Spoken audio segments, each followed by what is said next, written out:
अस्सलाम वालेकुम। प्रोग्राम बयानिया के साथ मैं हूं आलिया शबीर। नाज़रीन, जहां पर रूस और यूक्रेन का तनाज़ा शिद्दत इख्तियार कर गया है तो वहां पर आलमी रद्द-ए-अमल भी सामने आ रहा है। रूस को सैंक्शंस का सामना है तो जहां पर यूक्रेन को बहुत सारी यकीन दहानियां करवाई गई थी, अब यूक्रेन के पीछे कोई भी मुल्क खड़ा दिखाई नहीं देता। मगरबी ममालिक हो या फिर अमेरिका हो, कहीं से सपोर्ट हासिल नहीं हो रही। यूक्रेन शायद ये जान गया है कि अब वो तनहा है और इस जंग में सिर्फ उनको तनहा ही लड़ना पड़ेगा, और अगर तनहा ही लड़ना पड़ेगा तो वो कब तक इसको फाइट कर सकेगा। ये अहम मामला है और इसका इंपैक्ट पूरी दुनिया पर आएगा, और पाकिस्तान पर इसका इंपैक्ट इसलिए भी अब ज्यादा है क्योंकि prime minister of Pakistan Imran Khan रूस के उस वक्त दौरे पर थे जब ये पहला हमला यूक्रेन पर किया गया था। पाकिस्तान में इस पर बड़े सवालात उठाए जा रहे हैं जो कि आज के प्रोग्राम में भी हम बात करेंगे। इस वक्त मुझे ज्वाइन किया है जनरल रिटायर्ड गुलाम मुस्तफा साहब ने, दिफाई तज्जियाकार हैं। अस्सलाम वालेकुम जनरल साहब, बहुत बहुत शुक्रिया वक्त देने के लिए। वालेकुम अस्सलाम आलिया। जनरल साहब, सबसे पहले तो ये बताइएगा कि रूस और यूक्रेन का ये जो तनाज़ा है, आप इसको किस नजर से देखते हैं? देखिए, तनाज़ा काफी अरसे से होने को तैयार था। ये 2013 में जब अमेरिका ने इस मुल्क में मुदाखलत की और रिजीम चेंज किया और प्रेसिडेंट जो इस वक्त है उनको लेके आए, तो उस वक्त से लग रहा था कि रूस कुछ करेगा इसके ऊपर, क्योंकि रूस ये कभी कबूल नहीं कर सकता कि उसके बिल्कुल हमसाये में, जिसको अपना बैकयार्ड समझता है, वहां पे अमेरिका इसके बाद खुली मुदाखलत करे। और अब उसका यूक्रेन को उसका सबक मिल रहा है उस चीज पे, और ये इसको कहते हैं स्टेप बाय स्टेप सलामी अप्रोच थी पुतिन साहब की। जॉर्जिया,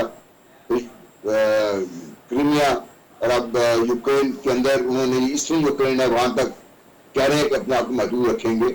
उनको पूरी तरह अंदाजा था कि मगरबी दुनिया यूक्रेन के लड़ने को नहीं आएगी। उनके इसलिए भी था कि वो यहाँ पर आकर उनको हासिल क्या होगा मगरबी दुनिया, क्योंकि ऑलरेडी जो वो चाहते हैं उन्होंने ऑलरेडी हासिल किया हुआ है। रूस को तकरीबन यूक्रेन के भी देख लीजिए, जितने भी ईस्टर्न यूरोपियन कंट्रीज हैं या जो पहले फेडरेशन रिपब्लिक्स में थी कुछ सारी, उनको भी साथ शामिल कर लिया नेटो में। वो सिर्फ जो उनकी कोशिश ये थी कि अगर यूक्रेन के साथ मिल जाए मगरबी दुनिया के, तो ब्लैक सी के ऊपर भी इनका कंट्रोल हो जाएगा। उसने तो कभी होने देना था नहीं, ये बड़ा वाज़ेह था इस सिलसिले में। तो अब जो आप बात कर रही थी बिल्कुल सही है, और आज की लेटेस्ट मैंने खबर भी देख रहा था कि चीन के सदर की और रूसी सदर की बातचीत हुई है, और चीन के सदर ने पेशकश की है कि मैं यूक्रेन और रूस के दरमियान मसालत टाने को तैयार हूँ, क्योंकि यूक्रेनी सदर ने आज बाकायदा इस चीज का एतराफ किया है कि उनको तनहा छोड़ दिया गया है, कोई उनकी मदद को आने को तैयार नहीं है। और प्रेसिडेंट बाइडेन तक ने कह दिया है कि हम नेटो में किसी की दाखिल बर्दाश्त नहीं करेंगे। यूक्रेन तो नेटो का हिस्सा नहीं है। कल जो नेटो की चीफ थे उन्होंने भी कह दिया था कि हम नेटो की हर इंच की हिफाजत करेंगे, यूक्रेन का उसमें भी हिस्सा नहीं है इसमें। तो यूक्रेन को तनहा छोड़ दिया गया है। और दूसरी चीज जो बड़ी अहम है कि रूस के ऊपर पाबंदी तो लगा दी उन्होंने, लेकिन सर्दी का मौसम है, यूरोप रूस की एनर्जी के बगैर, यानी रूस की जो गैस जो सप्लाई हो रही है उसको, या रूस का जो पेट्रोल दुनिया को जा रहा है, ऑयल जो जा रहा है दुनिया को, उसके बगैर मगरबी दुनिया कोलैप्स, उनकी जो इकोनॉमी है उनको बहुत बड़ा धक्का लगने का खतरा है। तो पुतिन साहब ने बड़ा मनसूबाबंदी करके ये काम किया था इसको। राइट, तो आपको ये लगता है कि मगरबी ममालिक हो या फिर अमेरिका हो, वो इस वक्त सिर्फ और सिर्फ एक बयान से काम लिया है, यूक्रेन के पीछे नहीं खड़े हैं, और आप ये कहें कि साइलेंटली वो हमायत कर रहे हैं रूस की, whatever they are doing? जी, तो उन्होंने रूस को कार्ड ब्लैंक दे दिया ना, खुला छुट्टी दे दी है, रूस को चाहे करे वहां। यूक्रेनी मार भी खा रहे हैं, मर भी रहे हैं वहां पे, और उनकी मदद को भी कोई नहीं आ रहा। उनको कुछ हथियार उन्हें दे दिए थे, लेकिन उन हथियारों से तो सिर्फ उन हथियारों से लड़ाई नहीं हो सकती। राइट, तो आप क्या समझते हैं कि इसका नेक्स्ट जो है क्या हो सकता है कि ये जंग कहाँ इख्तिताम पजीर होगी? देखिए, ये जंग तकरीबन इख्तिताम की तरफ पहुंच चुकी है। ये जंग का ये फेज जो है, इसलिए मैं कह रहा हूं कि यूक्रेन को आज नहीं कल उनको सबमिट करना पड़ेगा, बातचीत करनी पड़ेगी रूस के साथ, और रूस की जो शराइत है बातचीत में तय होगी उनके मुताबिक काम करना पड़ेगा। रूस ने बड़ा वाजे कर दिया है कि यूक्रेन को एटमी ताकत बनने नहीं देगा। नंबर 2, वो यूक्रेन को नाटो में जाने नहीं देगा। बड़ा वाजे कर दिया इसने। और इसके साथ उन्होंने जो ईस्टर्न यूक्रेन के जो 2 इलाके जिनको इंडिपेंडेंट रियासत को तस्लीम कर दिया है, उसके इलाका बढ़ा के वो उसको भी वहीं पर रहने दिया जाएगा। और एक जो और चीज होने जा रही है जो मुझे लग रहा है कि कीव जो उनका दायरा हुकूमत है उसको ब्लॉक करके वो एक जो लैंड रूट है क्रीमिया वो वाजे कर लेंगे और उसको भी अपना हिस्सा बना देंगे।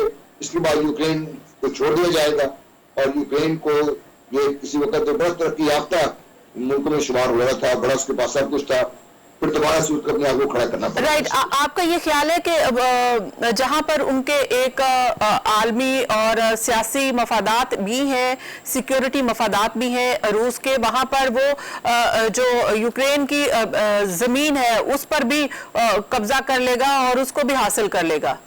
वो सिर्फ और सिर्फ कुछ पे कब्जा कर लेगा। ये मत भूलिए कि यूक्रेन हिस्टोरिकली रूस का ही हिस्सा था।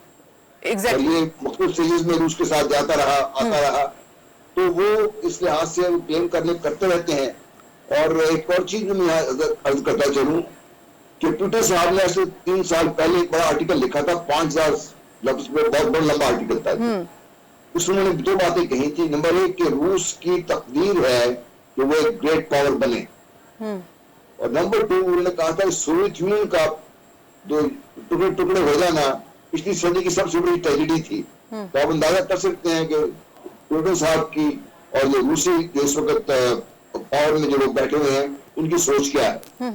तो आपको क्या लगता है कि फिर रूस जो है एक बार फिर सुपर पावर इमर्ज हो रहा है, क्योंकि दुनिया इस वक्त उनके सामने खड़ी नहीं हो पा रही? जी, रूस तो एक सुपर पावर जोग्राफियाई तौर पर तो ऑलरेडी देखिए उसकी इतना बड़ा एरिया है, कितनी ज्यादा रिसोर्सेज है, पॉपुलेशन उसकी पाकिस्तान से भी कम है, उसकी गैस और ऑयल वो एक जियांट है उसका। फिर मशरकी जो एशियाई रियासतें जो हैं, ये वस्ती एशियाई रियासतें, इनकी रिसोर्स को देख लीजिए। अब तो कैस्पियन सी की रिसोर्सेज को भी एक्सप्लॉइट करेगा। पाकिस्तान में उसका अमल दखल काफी। अच्छा जनरल साहब, हम जैसे कि अभी हमने देखा है कि प्राइम मिनिस्टर इमरान खान ऐसे वक्त में रूस का दौरा करके आए और उस वक्त वहां पर मौजूद थे जबकि यूक्रेन पर हमला हो रहा था। गो के जाहिर है कि दौरा पहले से तय था, ये चेमगोइयां भी थी, तो आप क्या समझते हैं कि ऐसे वक्त में प्राइम मिनिस्टर को दौरा करना चाहिए था? और दूसरी बात ये बताइए कि क्या हम जो भी पावर हो, चाहे रूस हो, चाहे अमेरिका हो, चाहे चीन हो, अफगानिस्तान हो, हम हर उस जंग का हिस्सा क्यों बन जाते हैं जहां पर जंगी मामलात होते हैं? इसको हम किस तरह से डिफेंड कर सकते हैं? देखिए, बात यह है कि इस जंग में तो पाकिस्तान ने डिक्लेयर नहीं की, ना ही पाकिस्तान के कंट्रोल में। ये जेस्टर, ये कह सकते हैं कि ये जेस्टर ही क्यों आया? उस तरफ आड़ू ना, ये दौरा तय हुआ था काफी पहले और रूस की दावत पे तय हुआ था। अब अगर इस दौरे को कोई मुलतवी करता, रूस करता, तो वो रीजनेबल होता। लेकिन डिप्लोमेटिक नुआंसेस में जिनको आपने मेहमान को इनवाइट किया है, अगर पाकिस्तान वहां पे जाने से इनकार कर देता तो हम प्रैक्टिकली अपने आप को मगरबी दुनिया के साथ खड़े कर लेते, रूस के खिलाफ खड़ा कर लेते अपने आप को। तो ये शायद दाई नामुनासिब भी होता और रूस इस चीज को दम भूलता। इससे पहले भी बड़ी मुश्किल के साथ रूस के पाकिस्तान के ताल्लुकात बेहतर हुए हैं, और अब चूंकि इस रीजन में पाकिस्तान अपने आप को एक बड़ी इंपॉर्टेंट पोजीशन में है और रूस की शिरकत से पाकिस्तान के लिए मौके भी हैं और इस रीजन को डेवलप करने के मौके भी हैं, इसलिए पाकिस्तान का जाना जरूरी था। टाइमिंग्स पे पाकिस्तान का कंट्रोल कोई नहीं था, तय था पहले से। अब अगर इनकार करते तो पाकिस्तान का बहुत नुकसान था। जाने से मुझे ये बताइए, अगर चले गया है पाकिस्तान वहां पे, तो पाकिस्तान को अगर ना जाता तो क्या अमेरिका पाकिस्तान को डॉलर में तोड़ देता? अमेरिका तो ऑलरेडी पाकिस्तान के खिलाफ कभी पाकिस्तान के साथ खड़ा नहीं हुआ। मगरबी दुनिया तो वैसे ही पाकिस्तान को भी इतना सपोर्ट नहीं किया।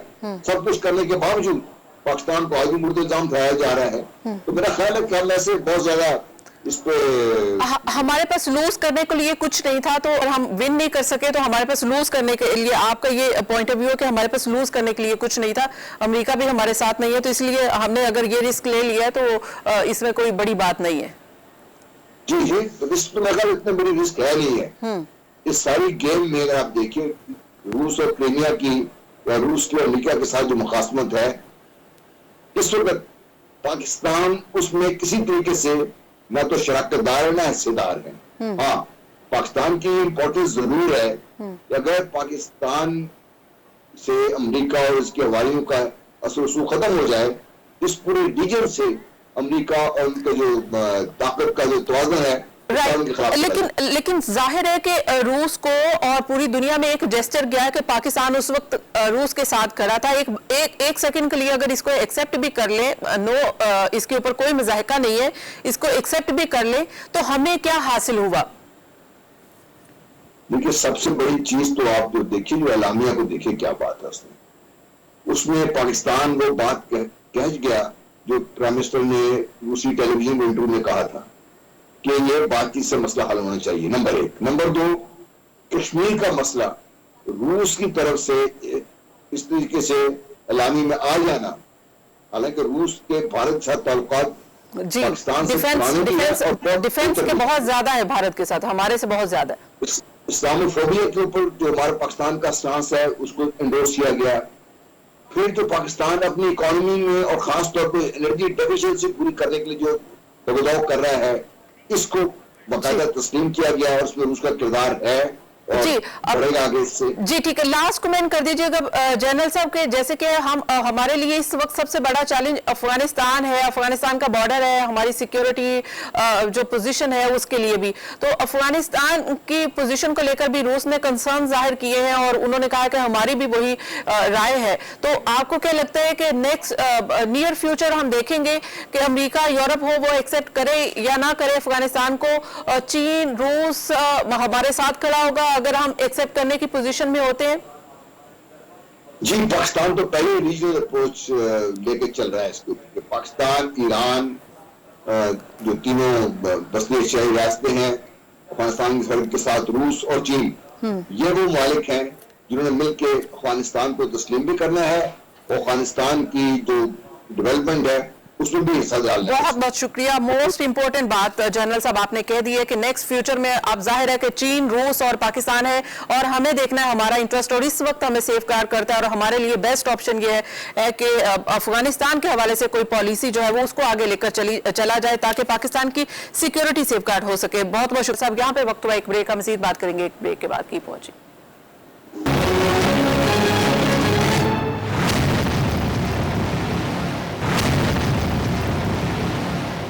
Welcome back. हमें ज्वाइन किया है अतर काजमी साहब ने, सीनियर सहाफी हैं, तज्जियाकार हैं, उनसे बात करते हैं। अस्सलाम वालेकुम अतर काजमी साहब, बहुत बहुत शुक्रिया अपने वक्त के लिए।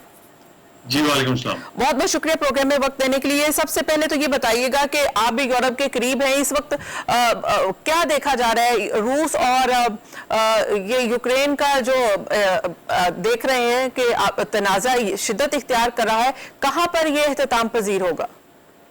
देखिए, जैसा आपको पता है कि गुज़िश्ता 2-3 हफ्ते से इसमें ज्यादा तेजी आई, लेकिन उससे पहले से इस तरह की खबरें आ रही थी और बार बार नेटो की जानिब से कहा जा रहा था, अमेरिका की जानिब से कहा जा रहा था कि रूस इस किस्म की कोई हरकत कर सकता है, वो यूक्रेन पे हमला कर सकता है। लेकिन इसकी वजह क्या है? इसकी वजह वही है कि जो नेटो के मुमालिक हैं उनमें दिन ब दिन इजाफा होता जा रहा है, एक्सपेंशन होती जा रही है, और रूस का ये कहना है कि नेटो बिल्कुल हमारी सरहद के ऊपर आ गई है और हमारे जो सिक्योरिटी तहफुजात हैं उसकी वजह से हमें ये कदम उठाना पड़ा। अब यूरोप के अंदर इसको बड़ा क्लोजली वॉच किया जा रहा है। उसकी बड़ी वजह यह है कि यूक्रेन के साथ एक तरह से यूरोप ने, नेटो ने और अमेरिका ने भरपूर साथ देने का वादा किया। अमेरिका की जानिब से सदर पुतिन को, रशिया को वार्निंग दी गई और आपने देखा होगा कि पिछले 1-2 हफ्तों के दौरान, जिसका मैंने पहले भी जिक्र किया, कि बहुत ज्यादा हमें तेजी नजर आई। फ्रांस के सदर गए रीजन में, बरतानिया के वजीर आजम गए, दीगर अहम रहनुमा गए, यूक्रेन गए, रशिया गए और सदर पुतिन से बातचीत करते रहे, लेकिन उसका फिर भी कोई हल नहीं निकल सका। और फिर आखिरकार यही हुआ जिसका डर था कि रूस ने यूक्रेन के ऊपर हमला कर दिया। और अब एक तरह से नेटो, अमेरिका और यूरोप जो है वो अपनी, जिसे आप कह सकते हैं, सुबकी छुपाने की कोशिश कर रहा है कि जिस तरीके से वो प्रोजेक्ट कर रहे थे, यूक्रेन को बता रहे थे कि हम आपके साथ खड़े हैं, आपको कुछ नहीं होगा, तो आज उस चीज का जिक्र यूक्रेन के सदर ने भी कहा। कर दिया। उन्होंने भी कहा कि जी हमें आप रूस के साथ लड़ा के खुद सारे पीछे हट गए हैं और अब हमारी मदद के लिए कोई नहीं पहुंच रहा। तो इस वजह से अब काफी ज्यादा परेशानी है इस वक्त यूरोपीय कैपिटल्स के अंदर, और उनको इस चीज का एहसास है कि उनका जो रोब और दबदबा था वो अब एक तरह से खत्म होता जा रहा है, और पुतिन की इस हरकत ने या इस हमले ने दुनिया को एक तरह से बदल के रख दिया। राइट, तो आप क्या देख रहे हैं कि आखिर ये कहाँ पे जाके इसका एंड होगा? क्या कोई ये जैसे कहा जा रहा है कि कोई तीसरी आलमी जंग का खतरा है, तो क्या कोई ऐसी नौयत हो सकती है? देखिए, जब इस तरह के हालात होते हैं तो फिर उनको कंट्रोल करना थोड़ा मुश्किल होता है। कोई भी छोटी चीज, ऐसी हरकत, कोई भी एक छोटा सा इंसिडेंट जो है वो वजह बन सकता है किसी बड़े से आने का, तो उसको तो आप रूल आउट नहीं कर सकते। लेकिन अगर आप अभी भी देखें तो यूक्रेन की जानिब से आज भी ये बयान सामने आया है कि हम तैयार हैं रशिया से बात करने के लिए। न्यूट्रलिटी से मुराद कि हम गैर जानिबदार रहेंगे, यानी हम नेटो को भी ज्वाइन नहीं करेंगे और हम गैर जानिबदारी का मुजाहरा करेंगे। उस पॉइंट के ऊपर हम अब रशिया से बात करने के लिए तैयार हैं, क्योंकि यूक्रेन ये एहसास हो गया है कि वो लोग, वो कुव्वतें, वो ममालिक जो हमें दिलासे देते रहे, हमें शह दिलवाते रहे, अब वो खुद सारे पीछे हट गए हैं और जंग करने का हमें कह रहे हैं नुकसान हमारे मुल्क में होगा। तो मुझे लगता है कि कुछ दिनों के अंदर हो सकता है कि इस हवाले से मजीद कोई पेशरफ्त हो, लेकिन फिलहाल अभी कुछ दिन ये मसला चलेगा। और चीन की जानिब से जो इसके ऊपर रद्द-ए-अमल आया है वो भी बड़ा इंपॉर्टेंट है। चीन ने दबे लफ्जों में एक तरह से रूस की हमायती की है, और रूस की इन्वेजन को उन्होंने जारियत नहीं कहा। उन्होंने कहा कि रूस के जेन्युइन कंसर्न्स हैं, उनको अपने सिक्योरिटी के हवाले से खदशात हैं, तो लिहाजा इसी वजह से रूस ने ये किया। तो अब इसमें देखते हैं कि आगे जाके क्या सूरत-ए-हाल निकलेगी, लेकिन लगता यही है कि सदर पुतिन जो इससे हासिल करना चाह रहे हैं कि अपने बॉर्डर्स को किसी तरीके से सिक्योर करें, मुझे लगता है काफी हद तक वो उसमें कामयाब। अतर आप भी देख रहे होंगे कि स्मार्ट प्ले कर रहे हैं पुतिन। वो जिस तरह से उन्होंने प्लानिंग की, जिस तरह से उन्होंने प्ले किया, और जिस तरह से देखा है कि यूक्रेन को तमाम ममालिक, हमेशा हमने देखा है कि बैक पे होते हैं। कोई भी इस तरह की जंगी माहौल होता है तो यूरोप और नेटो फोर्सेस और अमेरिका बैक पे होता है, लेकिन इस वक्त कोई भी सामने नहीं आ रहा। तो आपको क्या लगता है कि वेल प्लेड, स्मार्ट प्लेड और एक सुपर पावर के तौर पर एक बार फिर रूस आ रहा है सामने?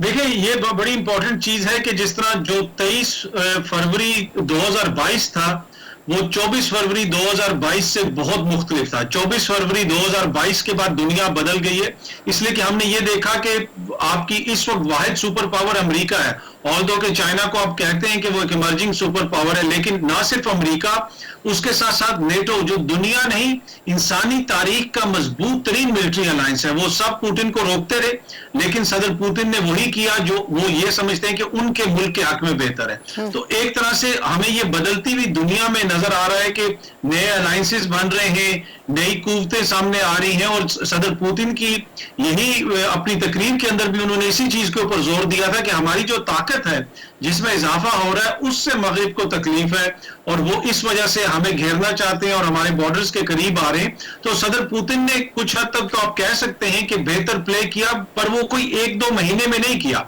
उन्होंने बेहतर प्ले करने के कई साल लगाए, कई साल तक इसकी प्लानिंग की।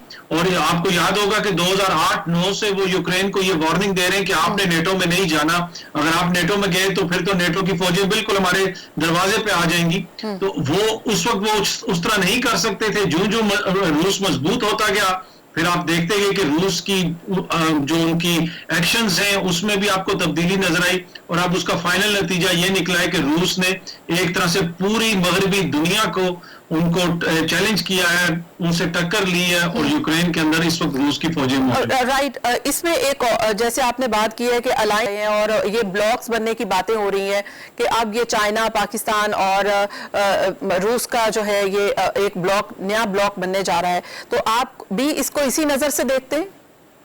देखिए, अब ऑल्दो कि जिस तरह वज़ीर आज़म इमरान खान साहब ने अपने दौरे से पहले रूसी टीवी से बात करते हुए कहा था कि पाकिस्तान किसी ब्लॉक का हिस्सा नहीं बनना चाहता, माजी में हम अमेरिका का ब्लॉक का हिस्सा बने जिससे हमें नुकसान हुआ, लेकिन हालात इस तरह बन जाते हैं कि ना चाहते हुए भी आपके नेचुरल इत्तेहादी बन जाते हैं। कोई ऐसी कुव्वत, कोई ऐसा मुल्क जो बुनियादी तौर पे आपसे हमदर्दी रखता है, तो आपके वैसे ही उससे ताल्लुकात बेहतर हो जाते हैं। और आपने देखा कि जिस तरीके से वज़ीर-ए-आज़म इमरान खान साहब ने दौरा रूस किया, जहां जिस तरीके से उनको वहां पे प्रोटोकॉल दिया गया, जिस तरीके से सदर पुतिन ने 1 घंटे की मुलाकात को बढ़ा के 3.5 घंटे कर दिया, तो इसमें कोई शक नहीं है कि चाहे वो रूस हो जाए, चाहे वो चाइना हो जाए, ये दोनों इमर्जिंग पावर्स हैं और इनकी नजर भी अब मशरिक की तरफ है। और आज रूस के जो एक मिनिस्टर हैं, बड़ी इंपॉर्टेंट पोजीशन पे हैं, उनका भी ये बयान सामने आया कि अब हमारी नजरें मशरिक पे हैं, हम मगरिब के बजाय मशरिक से ज्यादा तजारत करेंगे और बराबरी की सतह पे करेंगे। हम मगरिब की तरह लोगों को जाके अपनी वैल्यूज, अपनी अखलाकियात जो वो समझते हैं कि बेहतर है, वो दूसरों पे इम्पोज करने की कोशिश नहीं करेंगे। और यही वजह है कि लोग फिर हमारे साथ आते हैं, वो तजारत भी करते हैं और एक तरह से जिसे आप कह सकते हैं कि हमारी रिलेशनशिप बेहतर चलती है। आपने भी देखा होगा जैसे कि अमेरिका, जब से जो बाइडेन आया है, पाकिस्तान का और अमेरिका का वर्किंग रिलेशनशिप वो नहीं है। अब जाहिर है कि पाकिस्तान ने भी अपने वर्किंग रिलेशनशिप अपने बढ़ाने हैं, अपनी मईशत को भी सहारा देना है। अमेरिका के साथ हमने दोस्ती करके देख ली, तो अब हम इस तरफ बढ़ रहे हैं कि हम रूस को देख रहे हैं। चीन भी कहीं ना कहीं इसमें चीन का भी अमल दखल है। तो ये रूस हमें कितना सपोर्ट कर सकता है, हमारी मईशत को कितना सहारा दे सकता है और पाकिस्तान के इंटरेस्ट को कितना सेफ गार्ड कर सकता है, जो कि अमेरिका ने नहीं किया, जहां पे हमारे कंसर्न्स अभी तक हैं। देखिए, जहां तक ये ताल्लुक है कि अमेरिका के साथ ताल्लुकात हों, रूस के साथ हों या चीन के साथ हों, पाकिस्तान के हक में यही बेहतर है कि सबके साथ हमारे ताल्लुकात अच्छे हों। पाकिस्तान का यही असूली मौकिफ है, हम किसी से दुश्मनी नहीं चाहते, हम तो चाहते हैं कि सब से बेहतर ताल्लुकात हों। और वज़ीर-ए-आज़म इमरान खान साहब ने इसको बाकायदा तौर पर कई दफा इंटरनेशनल फोरम्स पे भी कहा और अब ये रशिया के विजिट से पहले रशियन टीवी को इंटरव्यू देते हुए भी कहा। लेकिन हालात इस तरह के बन जाते हैं जहां पे फिर आपको देखना पड़ता है कि आपके मुफादात का तहफ़्फ़ुज़ किस तरीके से हो सकता है। आपने जिक्र किया प्रेसिडेंट बाइडेन का, जब से वो आए हैं उनका जो रवैया है पाकिस्तान के हवाले से, उसके ऊपर पाकिस्तान को यकीनन तहफ़्फ़ुज़ात हो सकते हैं। और दूसरा, उनको बड़ा मसला ये है कि माजी के अंदर चाहे पाकिस्तान में कोई हुकूमत हो या ऑपोजिशन हो, अमेरिका के हवाले से कोई भी कोई बयान नहीं देता था। जब इमरान खान साहब अक़वाम मुत्तहिदा में जाके या अमेरिकी टीवी के ऊपर बैठ के ये कहते हैं कि ये जो बाइडेन साहब जब सेनेटर थे उस वक्त ही मैंने इनको बता दिया था कि आपकी पॉलिसी अफगानिस्तान के हवाले से गलत है, दुनिया भर से पैसा लूट के आपके मुमालिक में लोग आ जाते हैं। जब इमरान खान साहब इस तरह की बातें करते हैं तो फिर मगरिब में लोगों को तकलीफ होती है। लेकिन अगर आप जाहिर है कि आप देखें कि ये तो डिप्लोमेटिक या फॉरेन पॉलिसी का असूल नहीं होता कि आप इस तरह से किसी के साथ, एक लीडर की क्वालिटी जरूर है, आप इसको अवामी राय के लिए आप इसको यूज कर सकते हैं, लेकिन डिप्लोमेटिक वे तो नहीं होता कि आप इस तरह से करें, कि आप उनको तनकीद का इस तरह से बराह रास्त निशाना बनाएं या इस तरह से करें। तो इसको आप पॉजिटिव किस तरह से देखते हैं, आप पॉजिटिव लेते हैं इसको? देखिए, या तो होना कि कोई जातियात पे बात हो रही है। जब वो कौम मुत्तहिदा के समिट से भी उन्होंने खिताब किया, इमरान खान साहब ने कहा कि ये बड़ी जिम्मेदारी है मौजूद माशरों के ऊपर कि आपके जो बैंकिंग सिस्टम्स हैं उनके अंदर गरीब ममालिक से हर साल अरबों डॉलर चोरी होकर आते हैं। उन्होंने ये नहीं कहा कि बाइडेन साहब लेके आते हैं या बोरिस लेके आते हैं या मैक्रोन लेके आते हैं, उन्होंने कहा ये सिस्टम ऐसे। राइट, चले अच्छा, क्योंकि मैं चाहूंगी कि आप जल्दी से इसको कंक्लूड कर दीजिए। आप क्या समझते हैं कि पाकिस्तान और प्राइम मिनिस्टर इमरान खान ने इस दौरे से क्या गेन किया होगा? हम अफगानिस्तान की भी बात कर रहे हैं, कहीं हम ऐसा समझें कि रूस बहुत जल्द या वक्त आने पर वो पहल करेगा अफगानिस्तान को एक्सेप्ट करने में? क्या ऐसी कोई यकीन दहानी भी हो सकती है? क्योंकि हमें अपना बॉर्डर भी सिक्योर करना है और ये चैलेंज भी हमारे लिए है, तो हम इस तरह की कोई यकीन दहानी भी हो सकती है। मुआशी लिहाज से तो हो सकता है, लेकिन ये पहलू भी है।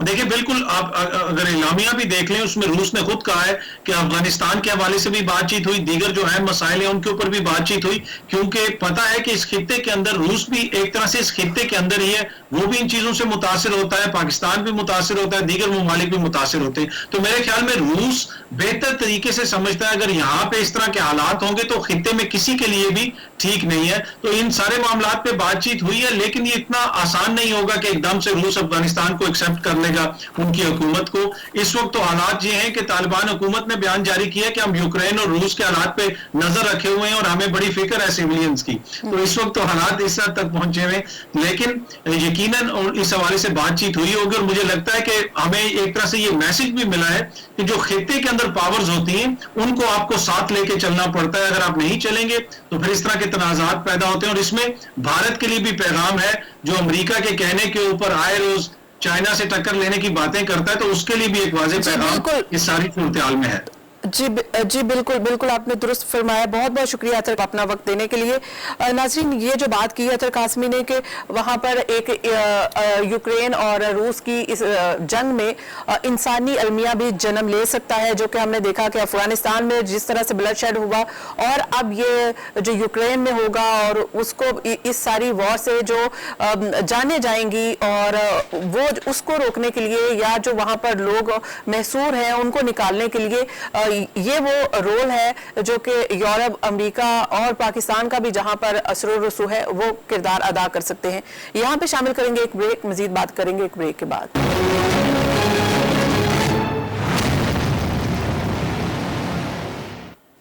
वेलकम बैक नाजरीन, प्रोग्राम में एक बार फिर से खुशामदीद। हमें ज्वाइन किया एजाज अहमद चौधरी साहब ने, जो कि साबिक सेक्रेटरी खारजा भी हैं, पाकिस्तान के सफीर हैं अमेरिका में, डिप्लोमेट हैं। उनसे बात करते हैं। अस्सलाम वालेकुम एजाज चौधरी साहब। जी वालेकुम सलाम। बहुत बहुत शुक्रिया सर अपना वक्त देने के लिए। सबसे पहले तो ये बताइएगा कि आप रूस के इस हमले को या रूस और यूक्रेन के तनाज़े को हाउ यू परसीव इट, कि ये कितना सिग्निफिकेंट है पूरी दुनिया के लिए और पाकिस्तान के लिए फिर उसके बाद? जी, मेरे ख्याल में काफ़ी मसाइल हैं उसकी वजह से, और ये एक आलमी बहरान की शक्ल ले सकता है। पहली तो बात यह है कि जंगों ने आज तक कोई मसला हल नहीं किया और मामला पुरअमनी होने चाहिए। दूसरी बात यह है कि इसमें एक तरफ तो रूस है, दूसरी तरफ पूरा यूरोप है, अमेरिका है, तो इसका दायरा बहुत वसी है। तीसरी बात यह है कि जो आलमी तेल की कीमतें हैं या आलमी मईशत है, उस पर भी बड़ा इसके असरात पड़ सकते हैं। तो जिस जाविये से भी देखें ये काफी बड़ा बहरान है और इसके बहुत जरूरी है कि इसको मजीद बढ़ने से रोका जाए और सफारतकारी के जरिए पुरअमन तरीके से इसको हल करने की कोशिश। अच्छा, ये ऐसा लग रहा है कि ये सिर्फ और सिर्फ रूस का और यूक्रेन का मसला है, इसके अलावा हमें पूरी दुनिया, अमेरिका और खुसूसन यूरोप इसमें इंटरवीन करते हुए दिखाई नहीं देते। गो कि उन्होंने इसकी वो रूस को मुर्दे इल्जाम ठहरा रहे हैं, इससे ज्यादा वो कुछ नहीं कर रहे हैं। तो आपको नहीं लगता कि वो एक साइड पर हो गए हैं? जैसे कि यूक्रेन के सदर ने भी कहा है कि पहले तो 21 से 27 ममालिक के जो सरबराहान थे वो उनसे राब्ते में थे, तो अब सारे बैकआउट कर गए हैं। तो ये सब की मिली भगत आपको लगता है कि बैक पे सब हो सकते हैं? तो इस वक्त जो ज्यादातर लोग फिक्रमंद हैं वो ये है कि कहीं तीसरी आलमी जंग न छिड़ जाए या कोई बहुत बड़ी जंग न छिड़ जाए। और इस वजह से अभी जो पहली स्टेज के ऊपर, मरहले के ऊपर हमने देखा कि अमेरिका और यूरोप सैंक्शंस को ज्यादा इस्तेमाल कर रहे हैं, लेकिन सैंक्शंस की भी अफादियत वक्त के साथ अब कम होती जा रही है। और अगर जरा ज्यादा जोर लगा दिया तो ये मुमकिन है कि वो रूस को चीन के साथ और करीब कर दें और वो रूस अपनी गैस उधर बेचने लग जाए और उस तरह यानी डॉलर से भी अपनी मईशत को अलहदा कर ले, तो काफी मसाइल यूरोप और अमेरिका के लिए भी हैं। फिर यूरोप जो है वो चीन के साथ भी काफी उसकी जो तसाद है वो जुड़ी हुई है। इस वजह से यूरोप भी इस बात का अंदाजा लगा सकता है कि बहुत तेजी से बहुत ज्यादा आग फैल ना जाए। अच्छा, अब यूक्रेन जो है वो एक बटी हुई कौम है जिसमें से आधा यूक्रेन तो रूस के साथ है और आधा मगरिब के साथ है।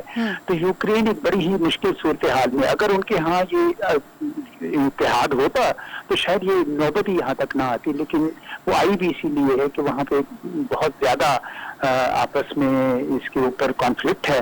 और सच्ची बात है कि कोई भी मुल्क किसी और मुल्क के लिए उससे वक्त यानी उससे ज्यादा आगे नहीं जाता तो यूक्रेन के लिए बहुत बड़ा मरहला आया है। ताहम मेरा ख्याल में ये मामला काफी आगे तक चलेगा, बड़ी देर तक रहेगा, ये सिमर करेगा। ये चल भी बड़ी देर से रहा है, ये जब से कोविड खत्म हुआ था तब से चल रहा है। राइट, अभी जैसे ही हमने देखा है कि रूस की जानिब से अटैक किए गए और उसके बाद रूस का बढ़ता हुआ जो पड़ाव है वो तेजी से आगे बढ़ रहा है और बड़े दावे आ रहे हैं कि वहां पर अब वो पार्लियामेंट के करीब है, उनके दर हुकूमत को फतह करने के करीब है, ऐसी खबरें, और रूस इस तरह का जेस्चर दे रहा है। तो आप क्या समझते हैं कि जिस तरह से रूस की जाहिर है कि उन्होंने कि ये सारी अपनी कोई प्लानिंग की होगी, तो उसके तहत वो जो कुछ जिस तरह से वो कर रहे हैं अटैक, वो इसके ऊपर अपना जो वो चाहते हैं तसल्लुत करना, वो तसल्लुत कायम हो सकता है अगर इसी तरह से रहा तो? देखिए, रूस यकीनन यूक्रेन की फौज शायद रूस के उसका मुकाबला न कर सके। हाँ। और रूस काफी हद तक अपने मकासद उसमें हासिल कर ले। मेरा नहीं ख्याल कि रूस पूरे यूक्रेन पे कब्जा करना चाहेगा। हाँ। लेकिन वो जरूर ये चाहेगा कि यूक्रेन मगरिब की गोद में ना जाए, यूक्रेन नेटो का हिस्सा ना बने, और इसके लिए उसने अपनी एक रेड लाइन सी लगाई हुई है। लेकिन क्या वो उससे आगे जाके पूरे यूक्रेन पे कब्जा कर लेगा? मेरा नहीं ख्याल कि वो ऐसा करेगा। लेकिन बाहर तौर जंग मामलात का हल नहीं होता, ना ही दूसरे मुल्कों में उस तरीके करनी चाहिए जिस तरीके से हुई है। तो पाकिस्तान ने एक लिहाज से दुरुस्त पोजीशन जी, ठीक है, मैं पाकिस्तान के हवाले से बात करती हूँ। एक चीज मुझे बता दीजिए कि आप सारी सूरत हाल में यूक्रेन को कैसे देखते हैं कि यूक्रेन कितना अपने आप को डिफेंड कर सकता है, वो कितनी फाइट कर सकता है रूस के साथ, उनकी कितनी कैपेसिटी है और कितनी उनकी तैयारी है इस जंग के लिए, और उनको कहीं से सपोर्ट भी है। जैसे कि ये एक बात कही जाती है कि अमेरिका की जानिब से शायद कहीं उनको हथियार वगैरह प्रोवाइड किए गए हैं, और इस तरह की खबरें भी आ रही हैं। तो आपको लगता है कि अपनी कितनी डिफेंडिंग पोजीशन पर इस वक्त यूक्रेन है, कितने टाइम तक वो अपने आप को डिफेंड कर सकता है और बचा सकता है? ज्यादा नहीं कर सकता। देखिए, वो बेलारूस की सरहद से एक कीव जो है ना 125 किलोमीटर है, और ये जो इतनी आबादी यूक्रेन की वो रूसी नस्ल की है, और इस वजह से मुझे नजर नहीं आ रहा कि यूक्रेन उस तरीके से मज़ाहमत कर पाएगा। हाँ। रूस के खिलाफ, खुसूसन जब उसकी अपनी आबादी का एक गालिब हिस्सा जो है वो रूसी हो। तो मुझे ऐसा नजर नहीं आ रहा है। इसलिए बेहतर होगा कि यूक्रेन भी ये शायद चाहेगा कि मामलात को बातचीत के जरिए हल किया जाए। बहरहाल मगरिब ने भी कोशिश ये की है कि वो सैंक्शंस के जरिए चलाएं ताकि जंग का दायरा फैले ना। तो मुझे तो यही नजर आ रहा है जी। राइट, लेकिन दूसरी तरफ रूस की जानिब से ये स्टेटमेंट आई है कि अगर जो यूक्रेन के जो फौजी हैं वो हथियार डाल दें तो फिर कोई मशरूत बातचीत हो सकती है, मुज़ाकरात हो सकते हैं। तो अब जाहिर है कि अटैक भी हो रहे हैं और वो हथियार भी डाल दें, तो इस क्या ऐसी कोई सूरत हाल डेवलप हो सकती है? फिर यूक्रेन तो फिर ज्यादा फोर्सफुली तो ये उन्होंने इसको हासिल कर लिया रूस ने, फिर तो यही लगेगा। जी, कुछ यही है कि कब्जा तो नहीं, लेकिन कम अज कम अगर उनकी अपनी एक ऐसी हुकूमत आ जाती है जो रूस के मुखालिफ नहीं है। हाँ। जो मगरिब के को वो जगह नहीं देती है कि नेटो को रूस की सरहद पे ले आए, तो मेरे ख्याल रूस के लिए काबिल कबूल होगा। अच्छा, राइट। अब ये उनका जैसे कि अभी आपने भी एक्सप्लेन किया कि तो लगता ये है कि वो सिर्फ और सिर्फ यूक्रेन में यूरोप का तसल्लुत नहीं चाहता रूस, अपनी कोई फेवरेट या अपनी हमायती गवर्नमेंट चाहता है, और उसका अगर उसको कोई जेस्चर मिल जाए तो वो इन हमलों से पीछे हट जाएगा अगर ऐसी नौबत आ जाए तो। जी हाँ, अगर उनको ये गारंटीज मिल जाए कि ये नेटो का हिस्सा नहीं बनेगा तो वो यकीनन रूस पीछे हट जाएगा। जी, अब आ जाए कि पाकिस्तान के हवाले से, जैसे कि आप भी बात करना चाह रहे थे कि पाकिस्तान के प्राइम मिनिस्टर ऐसे वक्त में रूस में मौजूद थे जिस वक्त ये पहला हमला किया गया। इस दौरे की, प्राइम मिनिस्टर के दौरे की इसलिए भी अहमियत ज्यादा हो गई है। तो इसको आप किस तरह से देखते हैं? एक तरफ हमारे वफाकी वज़ीर इत्तलात फवाद चौधरी साहब ने ये कहा कि हम किसी फॉरवर्ड ब्लॉक का हिस्सा नहीं है, हमारी खारजा पॉलिसी आज़ाद है। तो ऐसे वक्त में जब किसी दूसरे मुल्क पर हमले होने जा रहे हों और हमारे सरबराह ममलिकत वहां पर मौजूद हों, तो ये पूरी दुनिया के लिए क्या पैगाम है और पूरी दुनिया उसको किस नजर से देखेगी? देखिए, ये तो दौरा पहले से तय शुदा था और दो तरफा तनाजुर में मैं इसको देखना चाहता हूँ। मैं नहीं समझता कि उसका कोई भी ताल्लुक यूक्रेन के क्राइसिस से था। अव्वल तो पता किसी को नहीं होता कि ये कब क्राइसिस जंग की शक्ल ले लेगा, लेकिन अगर हम किसी वजह से ये मुलतवी कर देते पाकिस्तान की हुकूमत या मुख्तसर कर देते, तो आप खुद सोच सकती हैं कि कितनी चेमगोइयां होती कि पाकिस्तान ने अमेरिका के दबाव में या यूरोप के या किसी के दबाव में आके ये काम किया। बिल्कुल ऐसा नहीं करना चाहिए। पाकिस्तान की अपनी एक स्ट्रेटेजिक विजन बन गई है कि हम तमाम बड़ी ताकतों के साथ ताल्लुकात रखना चाहेंगे, और ये पाकिस्तान का हक है कि तमाम मुल्कों के साथ, चाहे वो अमेरिका हो, चाहे रूस हो, चाहे चीन हो, दो तरफा बुनियादों पर अपने मफादात को सामने रखते हुए वो उनके साथ ताल्लुकात इस्तवार करे। तो मैं नहीं समझता कि इसका कोई ताल्लुक यूक्रेन क्राइसिस के साथ है इस दौरे का।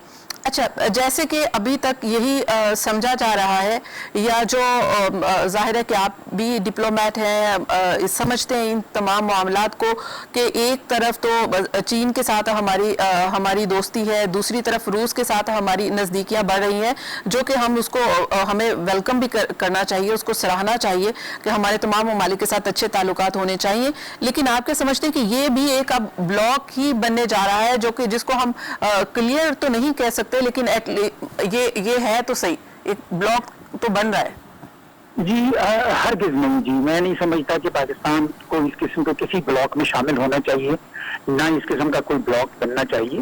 देखिए, अगर दुनिया ब्लॉक्स में तब्दील हो गई या बट गई तो बड़ी मुश्किलात हो जाएंगी। सर्द जंग दोबारा लौट आएगी और उसके बड़े मसाइल होते हैं। इसीलिए पाकिस्तान ने ये दुरुस्त मौक़िफ़ लिया है कि कोई ब्लॉक, कोई कैंप हम उसमें शरीक नहीं होंगे। इसका मतलब ये हुआ कि अगर पाकिस्तान की चीन और रूस के साथ दोस्ती है तो हमें अमेरिका के साथ भी उतनी ही दोस्ती रखनी होगी, जिसका मतलब ये हुआ है कि अमेरिका के साथ जो ताल्लुकात हैं हमारे, एक तो बड़े देरीना है, पुराने हैं, दूसरे ये कि हुकूमतों के दरमियान तो ताल्लुकात चले जिस तरह के भी हैं, लोगों के दरमियान बड़े पुराने ताल्लुकात हैं, तालीम के मैदान में, ज़राअत के मैदान में, इंफॉर्मेशन टेक्नोलॉजी के मैदान में। तो इसलिए अमेरिका के साथ ताल्लुकात जो है वो किसी तौर पे भी हमें कम नहीं करने चाहिए। हमें हर एक के साथ अपने मफाद के हिसाब से ताल्लुकात रखने चाहिए। लास्ट में बस कमेंट कर दीजिएगा कि आपने अमेरिका की बात की, आप अमेरिका में पाकिस्तान के सफीर भी रहे हैं, आपने उनके साथ काम भी किया है, तो आखिर कहाँ पर डेडलॉक है अमेरिका के साथ? हमने देखा है जब से जो बाइडन आए हैं तो हमारी कोई बातचीत नहीं हुई है, हमारे वर्किंग रिलेशनशिप आगे नहीं बढ़े हैं, तो उसकी क्या रीजंस हैं, क्या वजूहात हैं और कैसे ये बर्फ पिघल सकती है? क्योंकि बड़ी देर से ये उनके साथ हमारी गलतफहमियां थी, खुसूसन अफगानिस्तान के हवाले से। वो ये समझते थे कि हम अफगानिस्तान में डबल गेम खेल रहे हैं, हम ये कह रहे थे कि अफगानिस्तान का हल अस्करी नहीं सियासी है। तो बड़ी देर से फिर अमरीकियों को इस बात की भी समझ आई, तो बहरहाल उसके बाद से सूरत हाल बदल गई है। अब जबकि अमेरिका अफगानिस्तान से चला गया है तो एक लिहाज से एक मौका आया है कि अब सिक्योरिटाइज रिलेशनशिप, यानी सिक्योरिटी वाली रिलेशनशिप ना करें, बल्कि इसको वसअत देकर इसको उन मैदानों में, उन जमीनों में ले जाएं जिनका मैंने अभी जिक्र किया था। और इसमें बड़ा काम हो सकता है और बहुत ज्यादा काम हो रहा है। तो मैं समझता हूँ कि ये डेडलॉक, मैं इसको नहीं कहूँगा, हुकूमत से हुकूमत के जो ताल्लुकात तो मौजूद है लेकिन शायद उस कुर्बत के नहीं है, तो उससे कोई हमारे लिए कोई मज़ायका नहीं होना चाहिए, बल्कि हमें चाहिए कि अब हम ऐसे शोबों में जिनका ताल्लुक सिक्योरिटी से ना हो, उनमें ज्यादा अमेरिका के साथ ताबन बनाएं और उसका हमें भी फायदा होगा और अमेरिका को भी। एजाज अहमद चौधरी साहब, बहुत बहुत शुक्रिया वक्त देने के लिए। नाज़रीन, प्रोग्राम का वक्त खत्म हो गया, मुझे दीजिए इजाजत, अल्लाह हाफिज।